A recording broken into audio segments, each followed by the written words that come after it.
Assalamualaikum warahmatullahi wabarakatuh. Apa kabarnya hari ini anak-anakku sekalian? Semoga semuanya dalam keadaan sehat walafiat ya. Senang sekali rasanya Mem Anissa dapat berjumpa dalam mata pelajaran bimbingan dan konseling.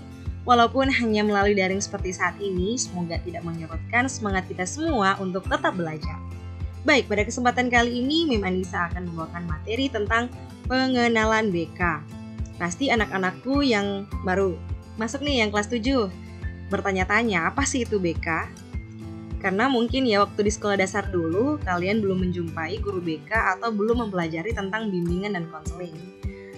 Oke, kita akan bahas satu persatu. BK atau bimbingan dan konseling adalah proses pemberian bantuan konselor kepada konseli, baik secara individu maupun kelompok, secara langsung maupun tidak langsung, tatap muka atau melalui daring dalam rangka untuk membantu konseli agar dapat mengembangkan potensi dirinya ataupun memecahkan permasalahan yang sedang dialaminya.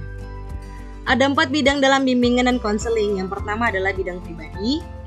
Bidang pribadi bertujuan membantu siswa mengenal, menemukan, dan mengembangkan pribadi yang beriman dan bertakwa kepada Tuhan Yang Maha Esa, mandiri, serta sehat jasmani dan rohani. Dapat mengambil keputusan yang bijak, dapat meningkatkan harga diri, dapat mengetahui pemahaman dirinya, baik itu kelebihan maupun kekurangan dirinya. Kemudian dapat meningkatkan rasa kepercayaan diri dan dapat bertanggung jawab atas apa yang telah diambil.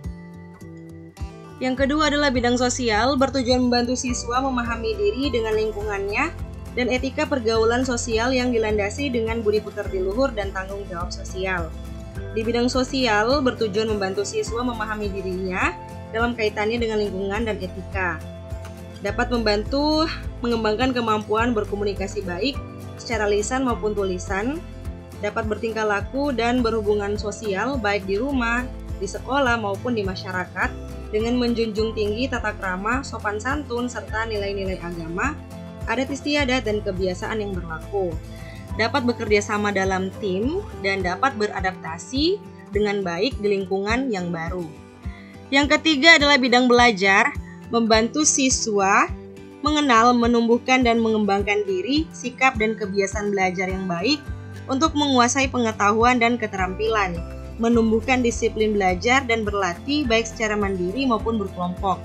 Di sini juga membantu siswa menemukan cara belajar yang efektif dan efisien, dapat membantu siswa juga menemukan kesulitan-kesulitan dalam belajar, dan membantu siswa mencapai prestasi belajar sesuai dengan kemampuan dasarnya. Yang keempat adalah bidang karir, membantu siswa mengenal ciri-ciri berbagai pekerjaan dan profesi yang ada, serta merencanakan karir berdasarkan minat dan kemampuannya. Di sini juga siswa dapat menemukan informasi tentang informasi pendidikan menengah baik umum maupun kejuruan sesuai dengan cita-cita untuk melanjutkan pendidikan dan pengembangan karir di masa depan. Adapun jenis-jenis layanan BK, yang pertama adalah layanan orientasi. Layanan orientasi adalah layanan yang memungkinkan peserta didik dapat beradaptasi dan menyesuaikan diri dengan lingkungan baru, terutama lingkungan sekolah dan objek-objek yang dipelajari. Kalian sudah mendapatkan sewaktu kegiatan masa pengenalan lingkungan sekolah atau MPLS. Di situ kalian mendapatkan informasi lebih luas tentang masyarakat sekolah yang terdiri dari kepala sekolah, guru-guru, staf, cleaning service, satpam, dan lain sebagainya. Bagaimana budaya dan aturan-aturan yang berlaku di Al-Azhar, supaya kalian dapat beradaptasi dengan baik di lingkungan yang baru. Yang kedua adalah layanan informasi. Guru BK memberikan berbagai informasi yang dibutuhkan oleh siswa, seperti informasi belajar, informasi pergaulan, informasi karir, dan informasi pendidikan lanjutan. Yang ketiga adalah layanan pembelajaran, memungkinkan peserta didik mengembangkan sikap dan kebiasaan belajar yang baik dalam menguasai materi belajar. Yang keempat adalah layanan penempatan dan penyaluran. Layanan yang memungkinkan peserta didik memperoleh penempatan dan penyaluran di dalam kelas, kelompok belajar, jurusan, magang, dan kegiatan ekstrakurikuler sesuai dengan potensi, bakat, dan minat. Yang kelima adalah layanan konseling perorangan. Layanan konseling perorangan merupakan layanan yang memungkinkan peserta didik mendapatkan layanan langsung tatap muka secara perorangan untuk mengentaskan permasalahan yang dihadapinya dan perkembangan dirinya. Yang keenam adalah layanan bimbingan kelompok. Layanan bimbingan kelompok merupakan layanan yang memungkinkan sejumlah peserta didik secara bersama-sama melalui dinamika kelompok memperoleh bahan dan membahas pokok bahasan atau topik tertentu untuk menunjang pemahaman dan pengembangan kemampuan sosial serta untuk pengambilan keputusan atau tindakan tertentu melalui dinamika kelompok. Yang ketujuh adalah konseling kelompok.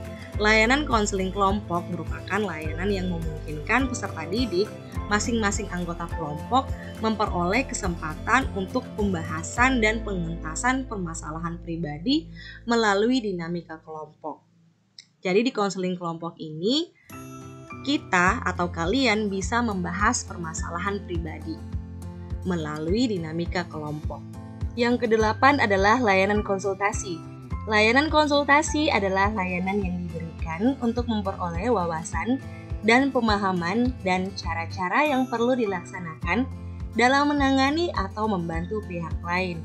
Contohnya, ketika siswa mempunyai masalah, wali kelas mengkonsultasikan masalah siswa tersebut kepada guru BK, sehingga guru BK dapat membantu permasalahan yang dialami siswa tersebut. Yang kesembilan adalah layanan mediasi. Layanan mediasi yaitu layanan bimbingan dan konseling dengan cara konselor menjadi pihak penengah terhadap dua pihak yang sedang dalam keadaan tidak menemukan kecocokan sehingga membuat mereka saling bertentangan atau bermusuhan. Maka dapat disimpulkan bahwa layanan mediasi bertujuan mampu menciptakan hubungan yang positif. Yang ke-10, himpunan data dan aplikasi instrumentasi adalah kegiatan bimbingan dan konseling yang bertujuan mengumpulkan berbagai data dan informasi dari para siswa. Yang ke-11 adalah konferensi kasus. Pertemuan berbagai pihak, misal guru BK, orang tua, wali kelas untuk menyelesaikan suatu masalah. Yang ke-12, alih tangan kasus atau referral. Kegiatan bimbingan dengan mengalih tangankan masalah kepada pihak atau ahli yang dianggap tepat. Contohnya, ketika guru BK tidak mampu menangani permasalahan atau tidak mampu menangani suatu kasus, guru BK bisa mengalih tangankan kasus tersebut kepada wakil kepala sekolah atau wakasek kesiswaan atau langsung kepada kepala sekolah. Jika permasalahan atau kasus tersebut berkaitan dengan ranah hukum, misalnya didapatkan siswa menggunakan narkoba. Jadi, guru BK dapat mengalih tangankan siswa tersebut kepada BNN atau Badan Narkotika Nasional atau kepada pihak kepolisian untuk direhabilitasi dan lain sebagainya. Yang ke-13 adalah kunjungan rumah. Kegiatan bimbingan yang ditujukan untuk mengenal secara lebih detail kondisi kehidupan siswa di lingkungan rumahnya. Adapun asas-asas bimbingan dan konseling, yang pertama adalah asas kerahasiaan, yang kedua kesukarelaan, yang ketiga keterbukaan, yang keempat kegiatan, yang kelima kemandirian, yang keenam kekinian, yang ketujuh kedinamisan, yang kedelapan keterpaduan, yang kesembilan kenormatifan, yang ke-10 keahlian, yang ke-11 alih tangan, dan yang ke-12 adalah tuturian dayani. Di sini kalian perlu mengetahui 3 asas, yaitu asas kerahasiaan, di mana kalian tidak perlu khawatir, tidak perlu ragu untuk menceritakan permasalahanmu kepada guru BK, karena guru BK akan merahasiakan permasalahanmu dari siapapun. Yang kedua adalah asas kesukarelaan, di mana kalian dengan sadar dan secara sukarela datang kepada guru BK untuk menceritakan apa yang menjadi permasalahanmu. Dan yang ketiga adalah asas keterbukaan, di mana kalian dengan terbuka tanpa ada yang ditutup-tutupi, kalian ceritakan semua sehingga guru BK dapat mencari solusi atas permasalahan yang kalian alami. Nah, sekarang kita dapat simpulkan bahwa bimbingan dan konseling merupakan proses pemberian bantuan konselor kepada konseli untuk pencapaian perkembangan siswa secara optimal, di mana guru BK atau konselor membantu siswa dalam memecahkan permasalahan yang sedang dialaminya. Jadi kalian tidak perlu khawatir, tidak perlu ragu untuk datang kepada guru BK, karena guru BK senantiasa mendengarkan semua cerita-ceritamu, semua keluhanmu, dan menghargai setiap apa yang kalian sampaikan. Karena guru BK merupakan sahabat siswa. Jadi kalian tidak perlu takut ya untuk datang ke ruang BK. Mungkin itu saja yang dapat Mem sampaikan. Semoga dapat bermanfaat bagi kita semua. Mohon maaf jika ada salah kata, sesungguhnya kesempurnaan milik Allah Subhanahu wa Ta'ala dan kekurangan milik Mem pribadi. Akhir kata, wabillahi taufiq wal hidayah. Wassalamualaikum warahmatullahi wabarakatuh.